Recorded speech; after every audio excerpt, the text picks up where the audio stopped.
Angela, thank you so much for being with us. So what was it like for you then? How old were you and which Olympics? So I was 15 when I was selected for Barcelona in 1992, and the year preceding the Games was extremely exciting, and obviously the training was extremely intense and a lot of hard work was put in. Absolutely. So you were 15 when you were selected. How old were you when you started swimming? So I was only 2 when I started swimming properly. Lovely. And I was competed in my first competition at 5. Wow. Goodness. Yeah. Well, gives you an edge. Swimmer. I was the youngest swimmer in the pool, and I was racing children who were sort of 9 and 10 years of age, and I was so small that they had to actually lift me up and put me on the block because I couldn't reach. That's brilliant. So yes, it was a very exciting moment for me. Amazing. And then so you had the heats then, the competitive process at 15. Did you go to Barcelona? Unfortunately, I didn't get to go. I missed out on the selection by a tenth of a second. Oh. So it was quite upsetting for a 15, 16-year-old not to actually go and compete in the Olympics. But I continued with my training and went to the Commonwealth Games in 94. And that, for me, was the highlight of my career. I made finals. I did very well. So it was just a wonderful experience. So I know exactly how they all feel preparing for this Olympic Games this year.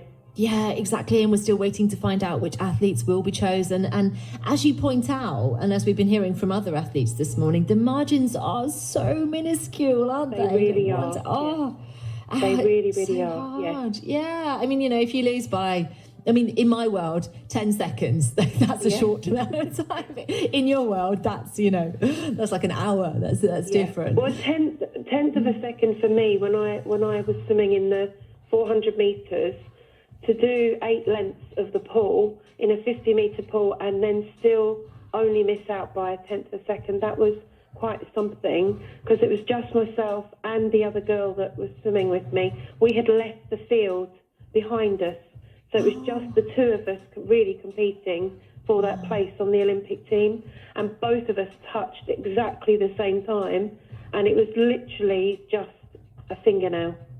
Yeah, exactly. Like nothing in it. But as you say, you went on to have a great career. So it's not everything. But, when you're in that position, I suppose it probably feels a bit like it. Yeah, and I think because all these athletes have put their whole lives on hold, as I did as well. I literally left school. I competed. I trained. I did nothing else. I worked because I had to work as well to fund my career. And a lot of athletes still have to do that, which I think it's quite sad in a lot of ways that people still got to work and fund when they're at that level, their own training and their own competitions.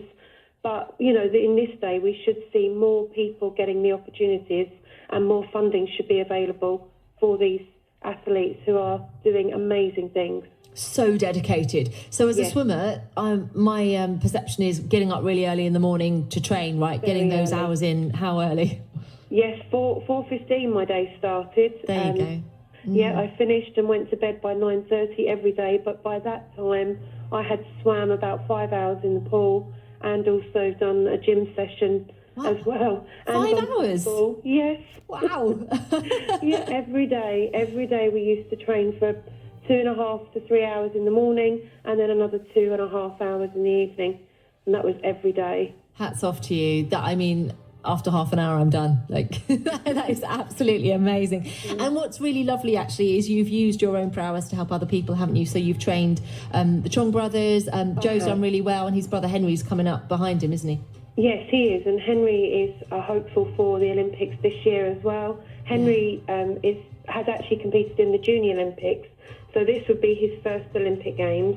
Joseph, it will be his third Olympic Games.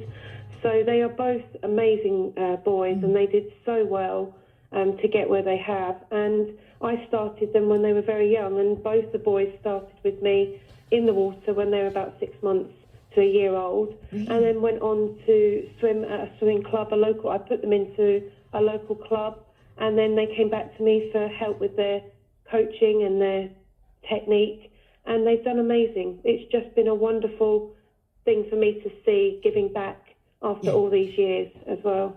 Yeah, and they seem so nice and grounded, and I suppose that's They are. part of the training has got to be mindset, hasn't it? How you go into all of this. Definitely. Your mind is the most powerful tool that you have, and for an athlete, it has to be fine-tuned exactly the same way that you train and coach your body. You have to do the same thing with the mind as well. And when you're a swimmer, it's just you in the water.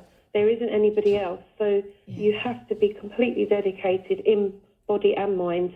And both the boys, I saw that in them when they were about 5 or 6 years old. I knew that they had talent. I knew that they had the determination and dedication to go all the way, and they've proved that themselves doing this now.